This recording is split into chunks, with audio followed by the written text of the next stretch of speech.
আসসালামু আলাইকুম। আমরা মহিলারা সবচাইতে পারফেক্ট কোন কাজটা জানেন? আমরা মহিলারা সবচাইতে পারফেক্ট এই কাজটাই জানি, যেটা হচ্ছে অন্যের সমালোচনা করা।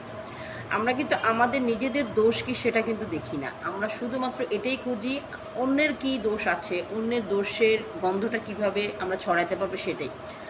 এটা কিন্তু উচিত না।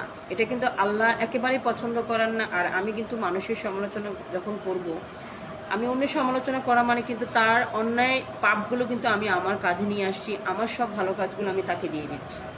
সো আমরা এটা না করে আমরা যখন আড্ডায় বসবো, তখন আমরা বাচ্চাদেরকে নিয়ে আলোচনা করতে পারি, বিভিন্ন কাজের জিনিস নিয়ে আলোচনা করতে পারি, সাংসারিক ভালো পজিটিভ দিকগুলো নিয়ে আলোচনা করতে পারি।